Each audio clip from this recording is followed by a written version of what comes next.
bahwa untuk meraih kemerdekaan, ada jalan berat yang harus ditempuh oleh para pejuang dan rakyat Indonesia, bahkan setelah deklarasi kemerdekaan. Maksudnya gimana? Jadi saat Perang Dunia Kedua berakhir dengan dijatuhkannya bom atom Hiroshima Nagasaki, posisi Jepang yang lemah pada saat itu memberikan peluang untuk beberapa negara mengambil kesempatan dan mendeklarasikan kemerdekaannya. Salah satunya adalah Republik kita tercinta. Setelah Jepang menyerah tanpa syarat pada 15 Agustus tahun 1945, rakyat Indonesia dengan penuh semangat mendeklarasikan bahwa kita adalah negara yang merdeka. 17 Agustus 1945. Tapi pada saat itu yang sedang singgah di Indonesia bukanlah Jepang seorang. Banyak negara, termasuk Belanda yang pada saat itu juga kakinya satu ada di Indonesia, menolak mengakui kemerdekaan Indonesia. Bagi Belanda, Indonesia masih merupakan Hindia Belanda, koloni yang sah milik mereka. Bahkan dalam perspektif Belanda pada saat itu, kemerdekaan Indonesia itu antara akal-akalannya Jepang atau bahkan kekosongan kekuasaan yang harus segera diisi sama negara lain.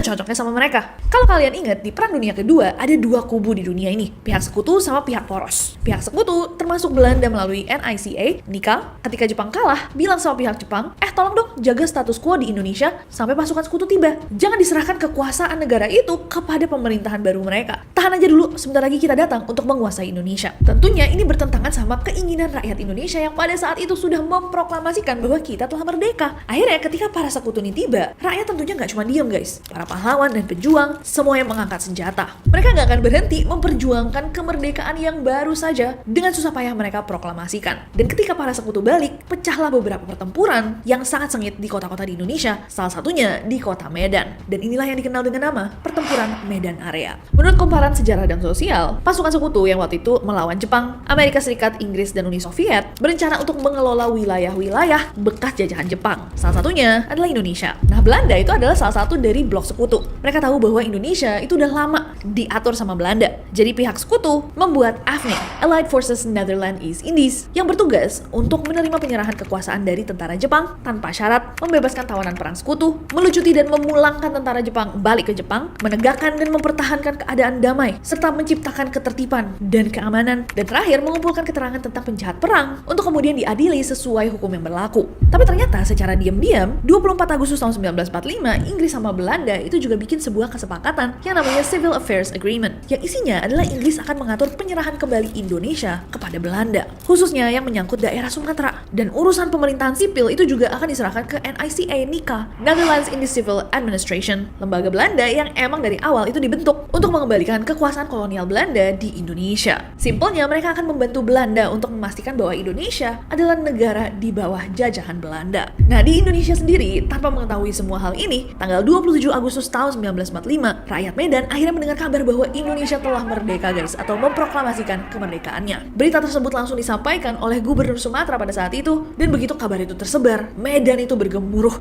Sampai merinding aku ngomongnya. Orang-orang keluar rumah, bersorak, dan mulai mengibarkan bendera merah putih di sepanjang jalan. Suasana haru dan euforia terasa di seluruh pelosok kota. Akhirnya Republik Indonesia telah merdeka. Tapi rasa bahagia itu tidak bertahan terlalu lama, karena 29 September tahun 1945, pasukan sekutu tiba di Jakarta. Mereka datang sebagai AFNI. Mereka bilang bahwa tujuan mereka adalah yang tadi tuh kita bahas. Semua tujuan-tujuan baik, membantu memulangkan tentara Jepang, membantu menata ketertiban, ketenangan, dan lain-lain. Tapi ternyata kedatangan pihak sekutu ini nggak sendiri guys. Mereka diam-diam juga datang bersama NICA, NICA alias Belanda. Rakyat Indonesia pada saat itu cukup curiga dan juga defensif. Kok kalian datang bilangnya mau bantu kita tapi bawa Belanda? Yang kami kenal sebagai salah satu negara nih yang sudah menjajah beberapa daerah kami selama berdekade-dekade, bahkan abad, katanya Soekarno. Kabar datangnya pihak sekutu bersama Belanda ini juga akhirnya tersebar sampai Medan, dan sebagai bentuk jaga-jaga, dibentuklah Barisan Pemuda Indonesia atau BPI dan Divisi Tentara Keamanan Rakyat TKR di Medan. 10 hari kemudian, tanggal 9 Oktober tahun 1945, pimpinan sekutu Brigjen Theodore Edward Dudley Kelly asal Inggris beserta tentara-tentaranya mendarat di Medan sebagai bagian dari AFNI. Saat mereka datang, pemerintah Indonesia di Sumatera Utara menerima mereka dengan baik karena lagi-lagi tujuan resmi mereka adalah yang baik-baik, mengembalikan Jepang ke rumahnya, membantu menertibkan, membuat suasana tenang dan lain-lain kan. Tapi tanpa diketahui bahwa ternyata pihak AFNI yang datang itu juga datang bareng NICA, dan ternyata mereka tuh bersekongkol guys, punya niat tersembunyi di Medan. Mereka mau merebut kembali kekuasaan di Sumatera Utara. 1 hari setelah mereka datang, tim AFNI itu mendatangi kamp-kamp tawanan di Pulau Brayan, Pematang Siantar, Saintis, Rantau Prapat, dan juga Brastagi untuk membebaskan para tawanan. bulan. Mereka kemudian dikirim ke Medan atas persetujuan Gubernur Muhammad Hasan. Nah, tapi SAS AF ternyata mereka tuh pas mendatangi para tawanan tersebut dibebaskan guys, bukan untuk dikembalikan ke Belanda atau dipulangkan ke rumahnya masing-masing. Mereka malah digabungkan lagi ke tentara kerajaan Hindia Belanda. Nah, niat-niat buruk yang terselubung ini lama-lama kecium. Kok kayaknya nih orang-orang gak jujur, gak baik hatinya. Sampai 13 Oktober tahun 1945, berarti cuma beberapa hari setelahnya, di Jalan Bali Medan itu terdapat sebuah markas milik Nika di gedung Pension Wilhelmina. Nah, ada nih seorang tentara Nika yang tiba-tiba keluar dari markasnya. Dia ngelihat ada seorang pemuda Indonesia lewat pakai lencana merah putih di dadanya, dan tiba-tiba si tentara ini out of nowhere, kejadiannya terjadi begitu cepat, merampas lencana itu dari baju sang pemuda, dilempar dan diinjak-injak. Orang-orang Indonesia yang lewat dan menyaksikan hal itu semuanya marah. Berani-beraninya dia menginjak-injak simbol kebanggaan bangsa yang baru saja diperjuangkan kemerdekaannya. Akhirnya ribut guys orang-orang. Bentrokan pecah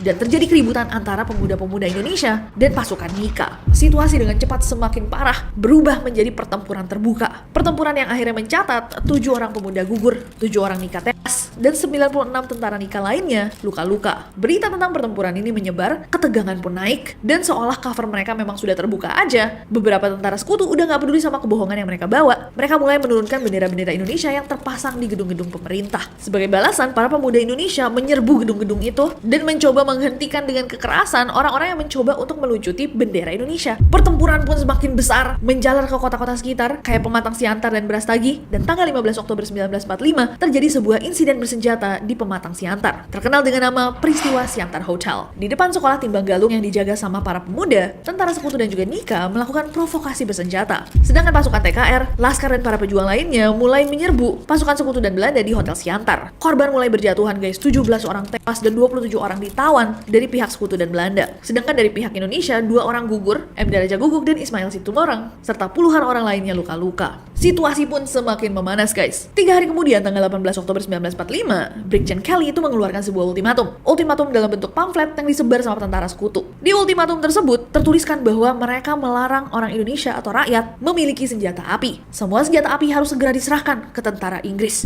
Lah, apakah digubris? Tentu tidak. Selain donatur, dilarang atur. Cium manipulasinya dari 100 km.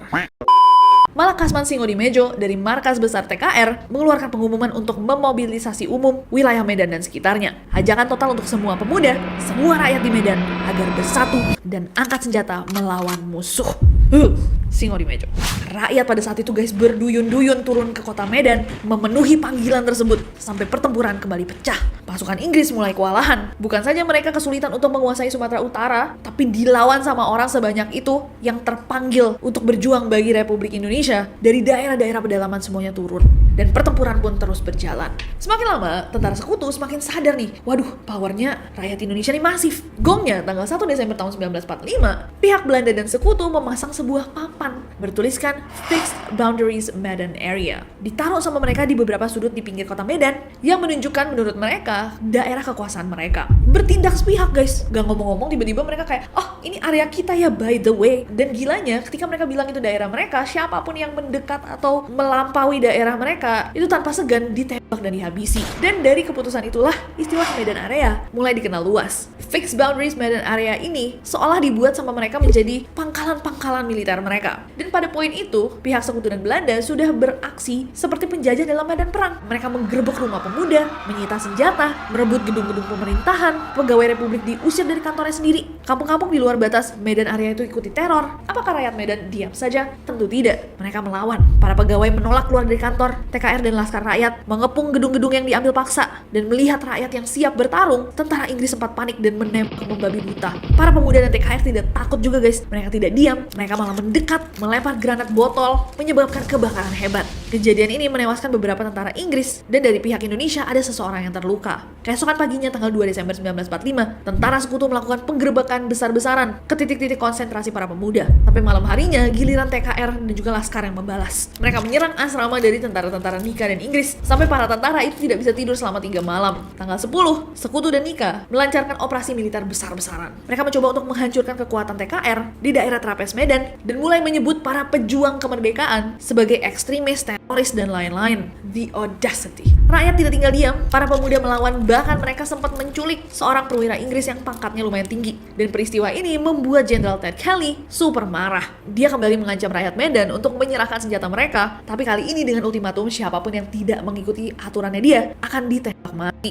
Hebatnya guys, ancaman tersebut tidak menghentikan perlawanan. Para pejuang bertekad bahwa mereka akan merebut kembali kota Medan. Bahkan dengan persenjataan sederhana yang dimiliki sama para pemuda, TKR dan para pejuang, mereka mencoba untuk menyusun rencana. Akhirnya karena mereka tahu bahwa mereka kalah ya kalau misalkan dibandingkan persenjataannya, tapi mereka tidak akan kalah dengan ilmu pengetahuannya. Mereka adalah rakyat Medan. Mereka akan menggunakan gelapnya malam untuk bergerak diam-diam. Mereka tahu seluk-beluk dari kotanya dan mereka bertekad untuk menaklukkan total para penjajah. Dan strategi itu ternyata berhasil. Sejak Maret 1946, pasukan Inggris itu nyaris tidak bisa keluar dari kota Medan, diperangkap, dan para pasukan Indonesia itu terus menyerang. Walaupun serangan demi serangan mulai mendorong mereka mundur. Sampai di April 1946, sekutu berhasil mengambil alih kota Medan. Tentara Inggris bahkan memaksa pemerintah Indonesia untuk keluar dari Medan. Akhirnya gubernur, markas divisi TKR, serta wali kota Republik Indonesia dipindahkan ke Pematang Siantar. Pertarungan ini guys berjalan selama berbulan-bulan. Kedua pihak saling menyerang sampai pada 1 November 1946, pertahanan di berbagai daerah Medan telah diperkuat. Sekutu dan Nika pada saat itu mencoba untuk menembus garis pertahanan, tapi tidak berhasil karena terus dihadang.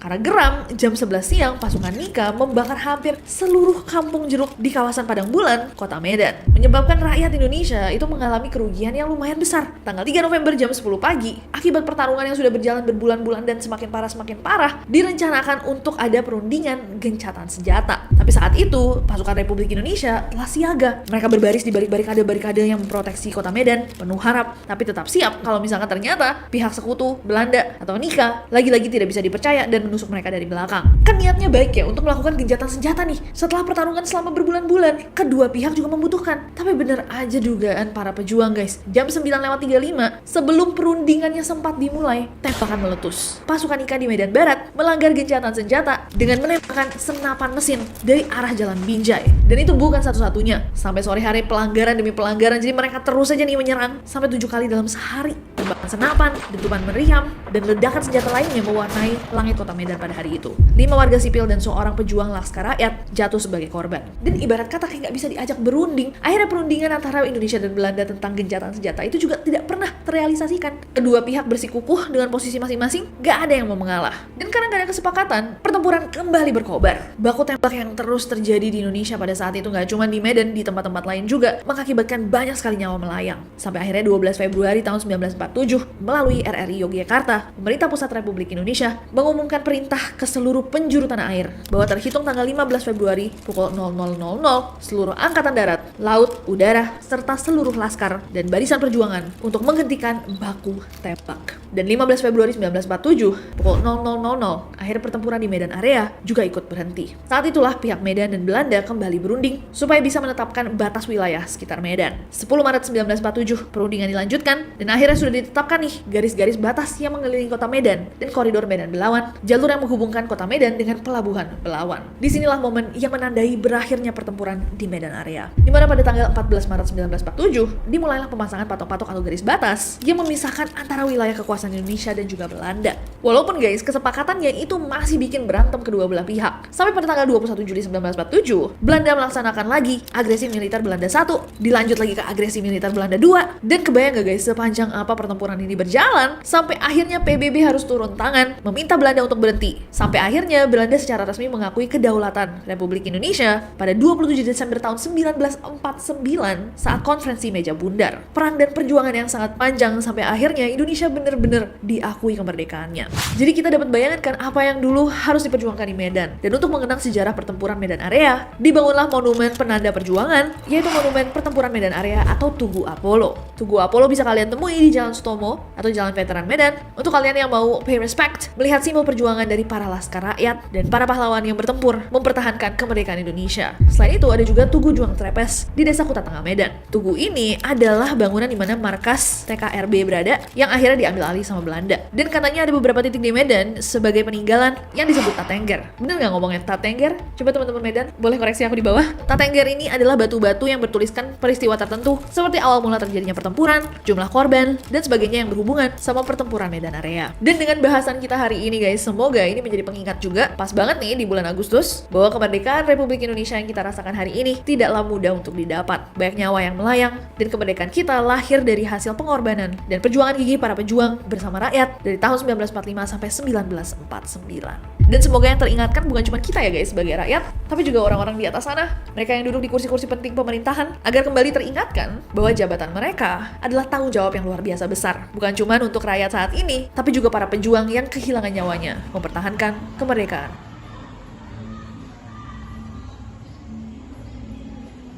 Agustus 1945, Indonesia merdeka. Tapi di Medan, semangat kemerdekaan baru saja tumbuh ketika pasukan sekutu dan Belanda kembali datang. Rakyat bersiap menjaga tanah kelahirannya.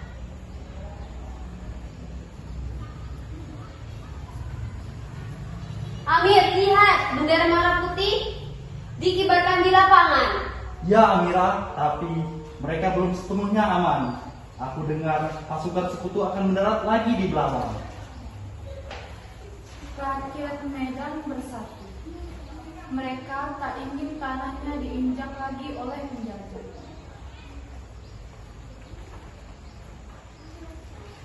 Anak-anak muda seperti kalian, kalianlah bangsa harapan bangsa.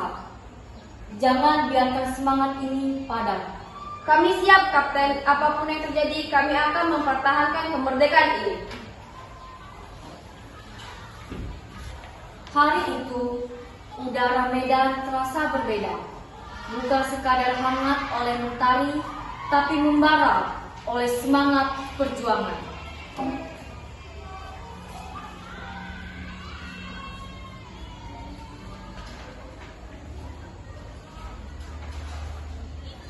Beberapa minggu kemudian, pasukan sekutu benar-benar datang. Mereka beralasan ingin mengamankan tawanan perang, tapi rakyat tahu niat mereka lebih dari itu.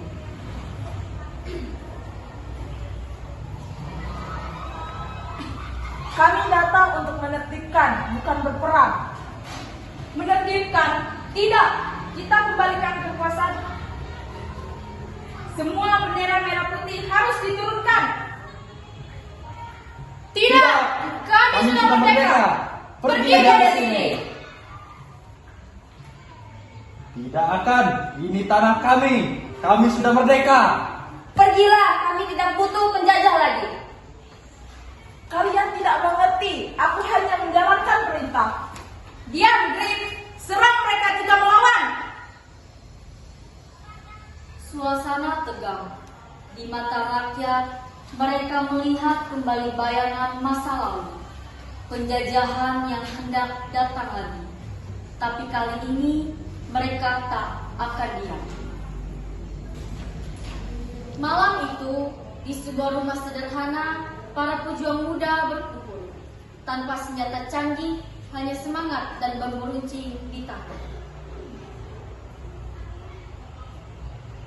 Kawan-kawan, pasukan sekutu sudah menduduki beberapa tempat. Kita harus mempertahankan Medan. Amir, kau pimpin barisan pemuda di simpang pos. Siap, Kapten Ahmad. Kami tidak akan mundur. Aku ingin ikut juga biar bantu mengirim logistik. Baik, tapi hati-hati. Perjuangan bukan hanya di medan tempur, tapi juga di hati dan pikiran. Tulisan dan berita juga senjata, Amira. Aku akan kirim kabar perjuanganmu ke seluruh Indonesia. Kalau aku gugur nanti, Sari, tuliskan kisah kami.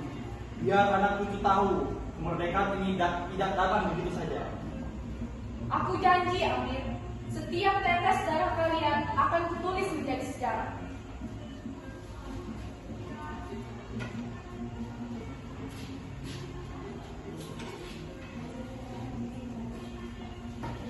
Dalam gelap malam, suasana jangkrik bercampur dengan degup jantung para pejuang.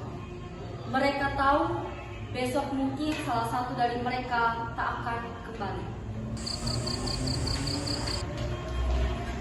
26 Oktober 1945, pertempuran meletus di medan area. Rakyat menyerang pos-pos sekutu. Suara bambu runcing dan semangat merdeka atau mati menggema di jalanan. Merdeka! Jangan takut saudara-saudara!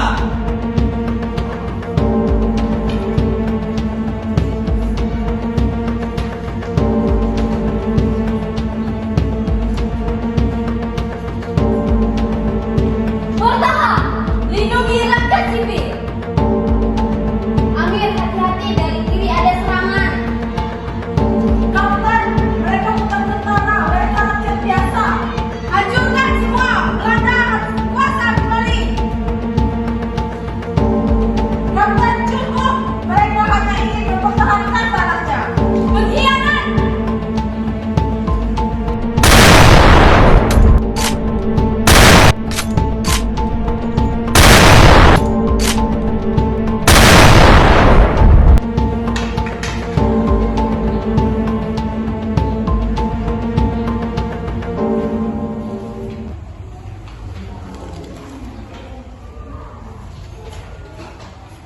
Amir, bangun Amir, jangan pergi. Jaga bendera kita. Jangan biarkan mereka merebutnya. Merdeka!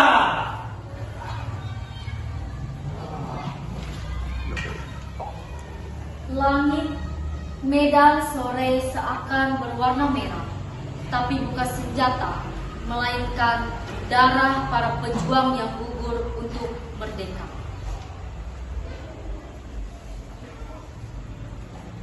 Meski banyak yang gugur, rakyat Medan tak menyerah. Pertempuran Medan Area menjadi simbol perlawanan di Sumatera Utara. Medan mungkin berasap, tapi semangat rakyat tak pernah padam. Darah mereka menulis kata abadi, merdeka. Untuk Amir dan semua pejuang yang telah pergi, kita teruskan perjuangan ini.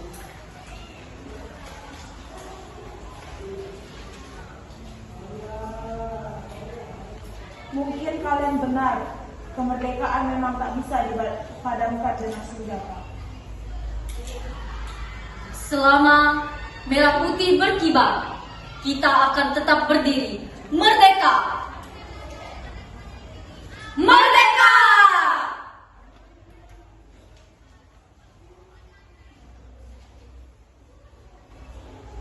Itulah kisah pertempuran di Medan Area. Bukti keberanian rakyat mempertahankan kemerdekaan Indonesia. Karena perjuangan bukan hanya tentang senjata, tapi tentang keyakinan yang tak tergoyahkan.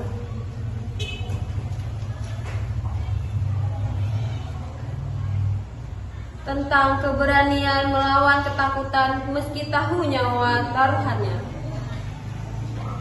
Tentang kesadaran bahwa kemanusiaan lebih tinggi dari perintah perang.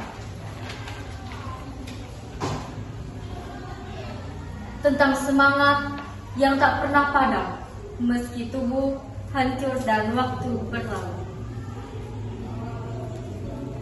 Dari darah dan air mata lahir semangat yang tak pernah padam, dan dari Medan Area berkumandang satu kata yang menggentarkan dunia.